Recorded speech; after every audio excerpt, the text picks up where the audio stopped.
The Super Soul Sunday studio is bathed in the golden light of late afternoon when Oprah Winfrey interrupts Steph Curry mid-sentence about gratitude and faith.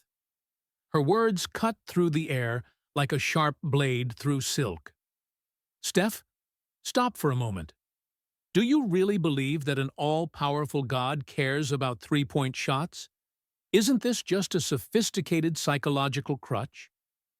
The silence that follows is so dense, it seems to suck the oxygen from the entire studio. 12 million people watch.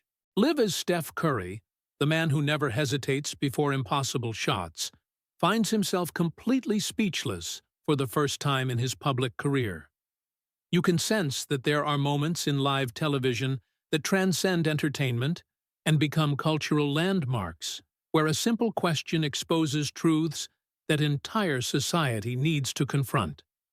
This is one of those moments that redefine not just careers, but collective consciousness. Steph feels his heart racing not from nervousness, but from something much deeper, the sensation that his most intimate faith is being dissected before a global audience. Oprah watches him with that penetrating gaze that has transformed 1,000 interviews into public confessionals. Waiting for an answer he still doesn't know if he can articulate. To understand why this question hit Steph like lightning in a clear sky, why his hands began to tremble slightly, and why he felt as if he were standing at a spiritual crossroads before the entire world, we need to go back 3 hours earlier, when everything still seemed like a perfect afternoon for sharing hope. Steph had arrived at the OWN Network studios at 2 in the afternoon, carrying an energy that radiated genuine gratitude. He was coming from a particularly blessed week, an important Warriors victory, quality time with family, and most importantly, he had just visited children at Oakland Children's Hospital, where his foundation had donated life-saving equipment. Today is going to be special, Steph told James Wilson, his personal assistant, as they walked through corridors that breathed Oprah's spiritual legacy. I feel like God wants to use this conversation to touch hearts. How is it possible for someone to arrive so full of positive expectations and 3 hours later find themselves at the center of a spiritual storm that will test the foundations of everything they believe? Steph was about to discover that sometimes God uses us in ways we never imagine. Producer Sarah Mitchell received him with the warm professionalism for which Oprah's team is known. Mr. Curry, we are very honored to have you here today. Oprah is eager to talk about your faith journey and how it influences your philanthropic work. It's impossible not to feel the irony of how seemingly innocent words can carry omens we only recognize in retrospect. Steph nodded enthusiastically, imagining an inspiring conversation about divine purpose and social responsibility. During preparations, Steph chatted informally with other program guests. Jennifer Walsh, a pastor who works with at-risk youth, had just finished recording her segment about faith in action. Steph, I'm excited to hear your testimony, she said with genuine sincerity. You are living proof that God uses people in positions of influence for His purposes. Have you ever felt that moment when everything seems to be aligning perfectly, as if the universe were conspiring for something beautiful? Steph experienced exactly that sensation as he prepared for what he believed would be a golden opportunity to share his faith with millions. But Oprah Winfrey didn't get where she is by being predictable. Known for her own spirituality and for questioning traditional religious dogmas, she had spent the entire morning researching Steph's public faith, his statements about God in sports interviews, his constant references to divine providence in victories and defeats. Lisa, Oprah said to Lisa Rodriguez, her executive producer, I want to understand if his faith is real or if it's just well-constructed personal branding. I'm going to ask questions that really test the authenticity of what he preaches. At that moment, something happened that no one expected.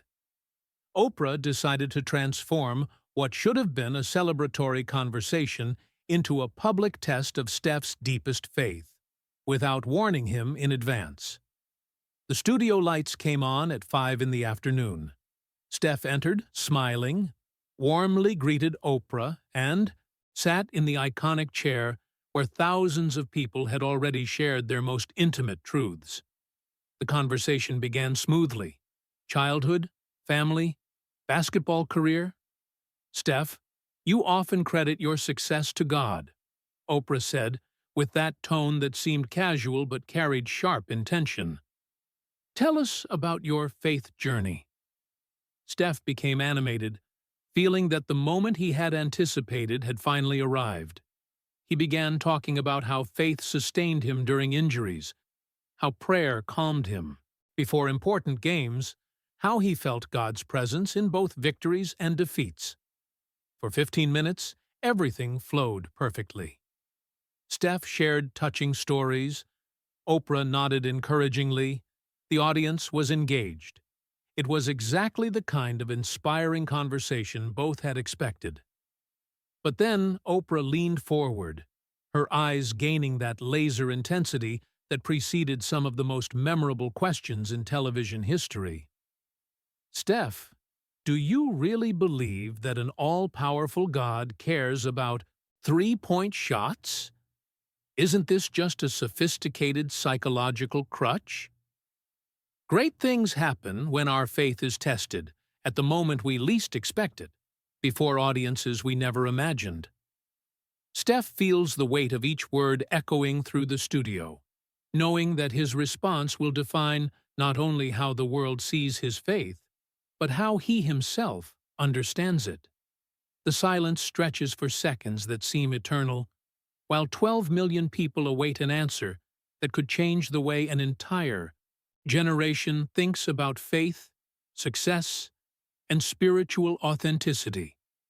Steph Curry breathes deeply, feeling the weight of 12 million eyes upon him like physical pressure that threatens to crush his ability to form coherent thoughts. The silence in the studio is so dense that each heartbeat echoes in his ears like a war drum.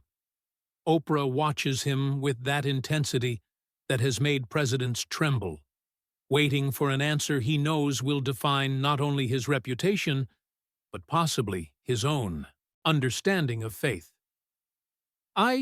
Steph begins, but Oprah gently raises her hand, interrupting him with a smile that doesn't reach her eyes. "Don't answer yet, Steph. Let me ask the complete question, because I want 12 million people to understand exactly what I'm questioning." Oprah leans even further forward, her voice gaining that hypnotic cadence that transforms conversations into revelations. "I want to understand if your faith would survive if you lost everything tomorrow." You can sense that there are moments in life when a question transcends curiosity and becomes spiritual surgery, cutting through layers of religious convenience to reach the marrow of genuine belief. Steph feels every word from Oprah penetrating territories of his soul that he rarely examines. The question echoes through the studio like a bell tolling for a funeral or birth, impossible to know which. Steph feels sweat forming on his palms, not from public embarrassment, but from the brutal honesty the question demands. How do you respond to a question that forces you to examine whether your faith is built on rock or sand? "Oprah," Steph finally manages to articulate, his voice carrying a vulnerability he rarely shows in public. "That question hits me because I've already gone through moments where I almost lost my faith. It's impossible not to feel the change of atmosphere in the studio when Steph decides to embrace vulnerability instead of defending himself."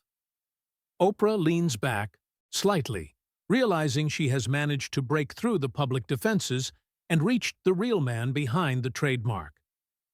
"Tell us about those moments," Oprah encourages, her voice losing part of its inquisitive aggressiveness and gaining tones of an experienced therapist. Steph closes his eyes for a moment, as if consulting files of memories he would prefer to keep locked. "When my grandmother Emma died of cancer 3 years ago, I prayed every day for 6 months. I fasted, cried, begged God to cure her.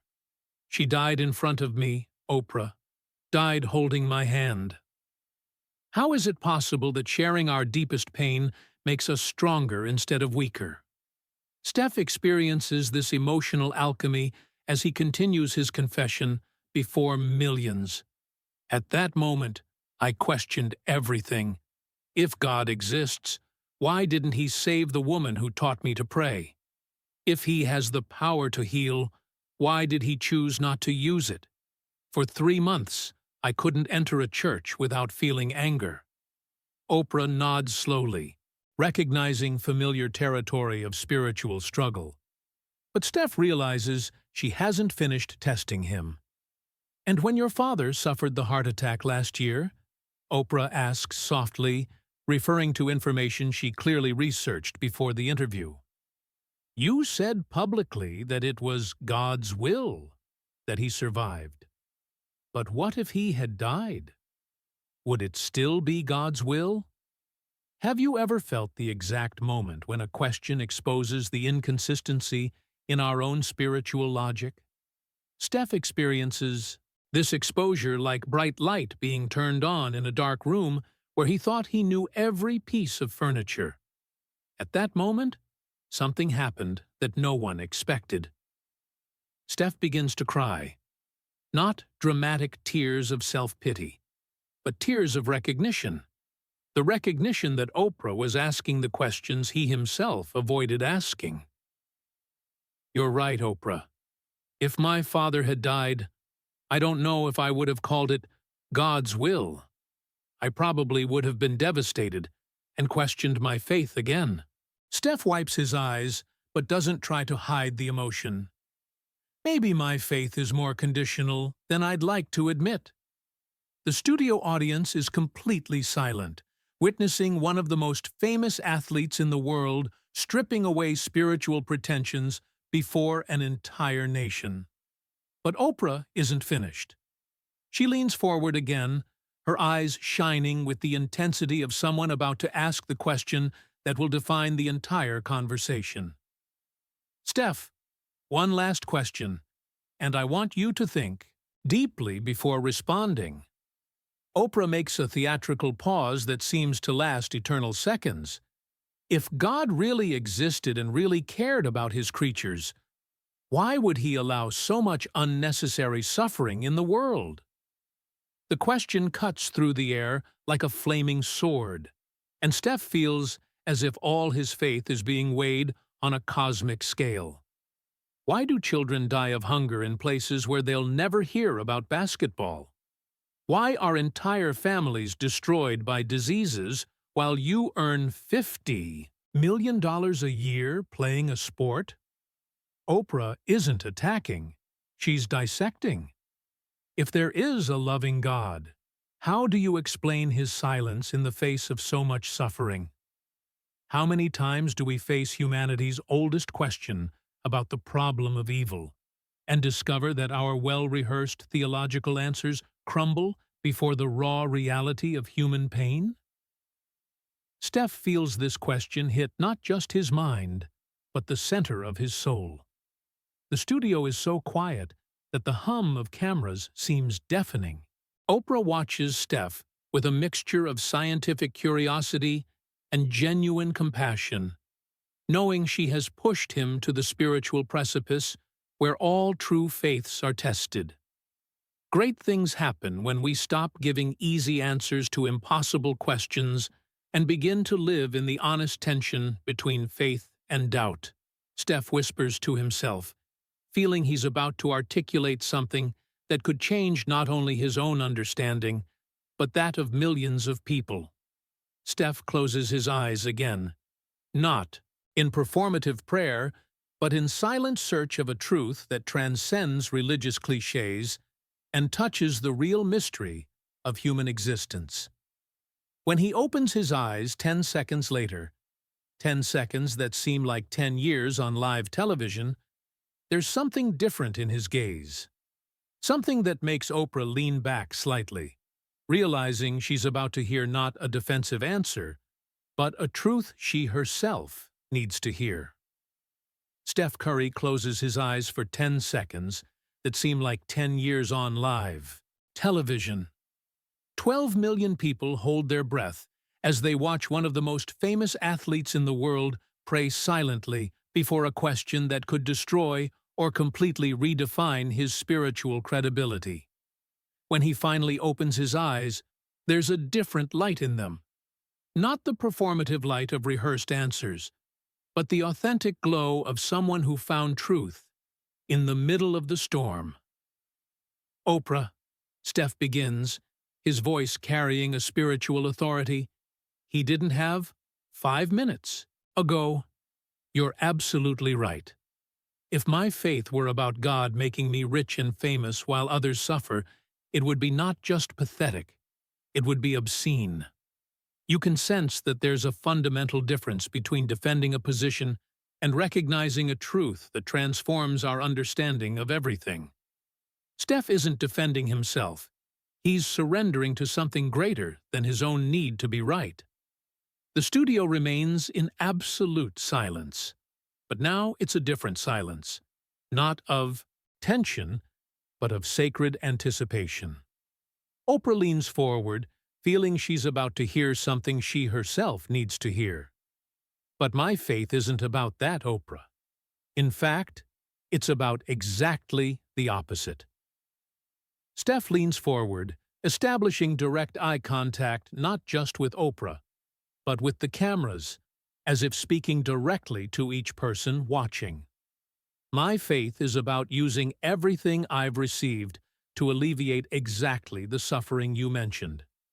How is it possible that admitting our inadequacy makes us more powerful instead of weaker? Steph experiences this spiritual alchemy as he continues an answer that is redefining his own understanding of divine purpose. Let me tell you about someone who changed my life 6 months ago, Steph continues, tears beginning to form in his eyes. An 8-year-old girl named Zoe at Oakland Children's Hospital. Terminal cancer. 3 weeks to live. It's impossible not to feel the change in atmosphere when Steph stops talking about abstract theology and begins sharing concrete humanity. When I met her, she weighed 18 kilograms. She was connected to machines that kept her alive. And you know what she asked me? Steph stops, his voice breaking slightly. She asked, "Mr. Curry, why does God let children like me get sick?" At that moment, something happened that no one expected. Steph breaks down completely on live television, not from shame or weakness, but from a compassion so pure it transcends any television performance. I didn't know how to answer, Oprah. I sat there beside her, a grown man crying because an 8-year-old child asked the same question you just asked, and I had no theological answer whatsoever. How many times do we discover that our real faith is born not from perfect answers, but from our willingness to be present in pain, without trying to explain it? Steph articulates this truth through tears that make the entire studio audience cry along. But you know what happened in that room, Oprah. I stopped, trying to explain God to her, and started being God to her. I held her hand. I prayed with her. I read stories. I brought my family to meet her. We used our foundation to ensure she had everything she needed in her final days.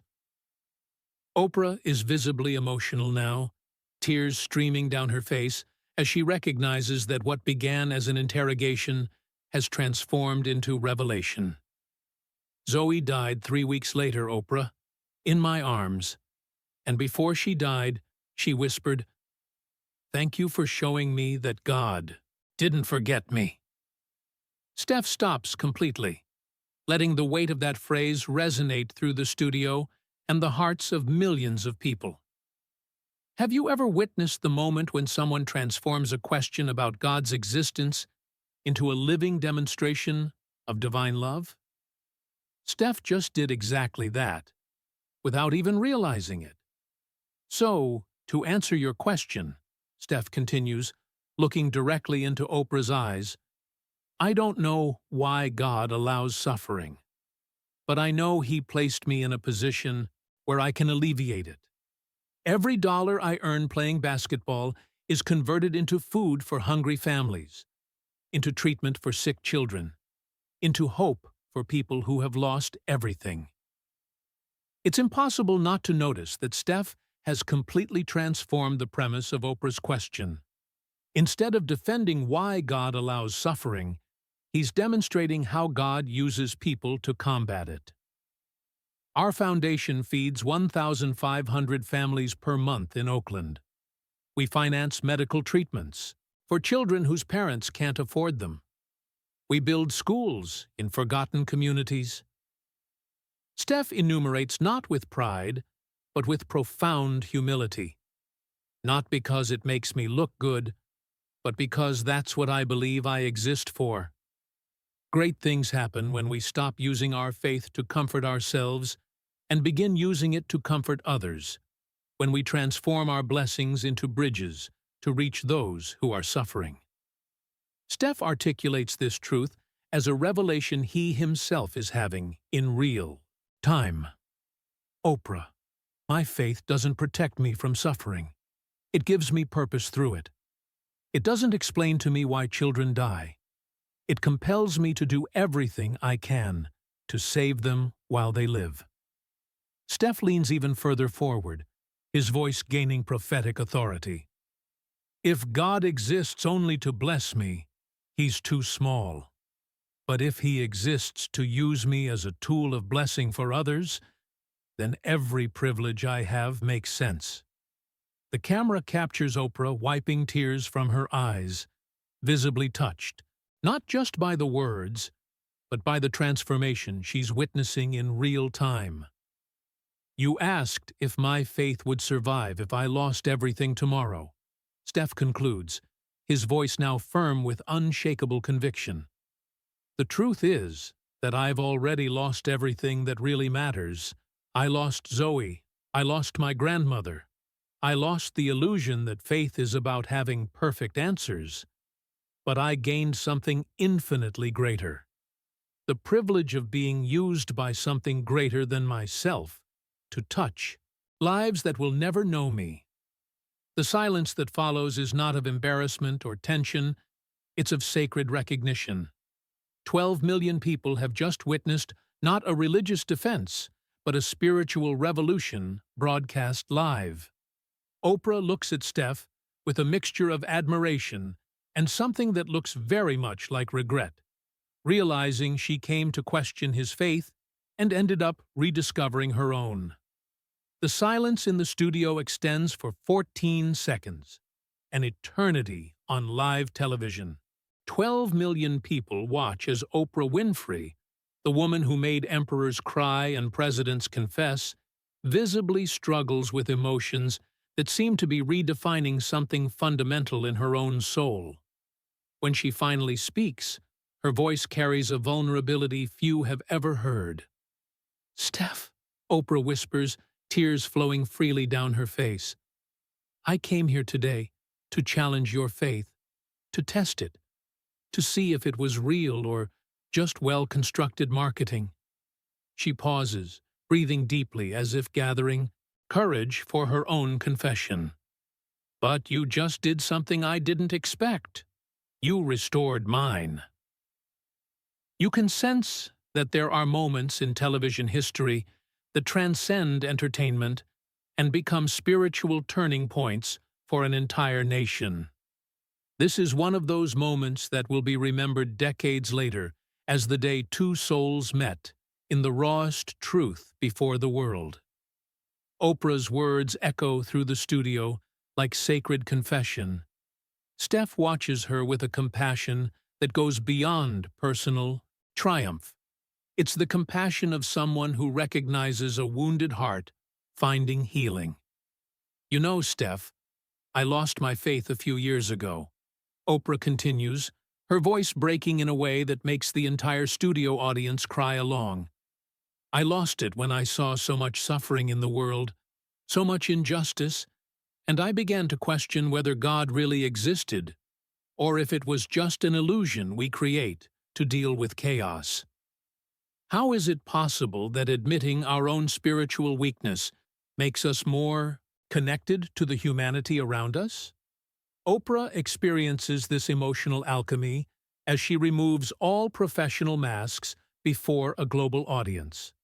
But listening to you talk about Zoe, about using your blessings to bless others, about finding purpose through suffering instead of explanations for it.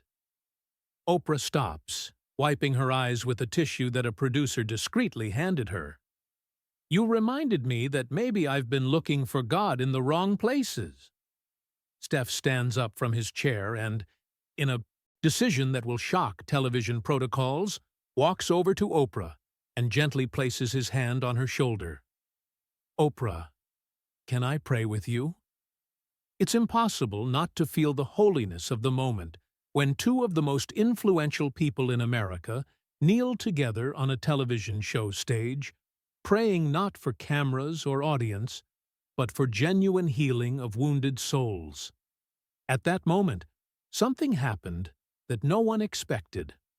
What should have been a confrontational interview transformed into a ceremony of spiritual reconciliation broadcast live to the entire world. The prayer lasts 3 minutes. 3 minutes of television silence that will become the most watched clip in OWN network history. Steph prays in a low voice, words that are captured by microphones but sound like intimate whispers between old friends. Oprah cries silently, her tears carrying decades of spiritual questioning finally finding answer. When they stand up, something fundamental has changed, not only between them, but in the atmosphere of the entire studio. The present audience erupts in applause that isn't entertainment, but recognition. Recognition that they witnessed something sacred. Thank you, Oprah whispers to Steph when they return to their chairs. Thank you for showing me that real faith isn't about having all the answers. It's about having enough courage to act with love, even when we don't understand everything. The video of the interview between Steph Curry and Oprah becomes the most viral content in American television history.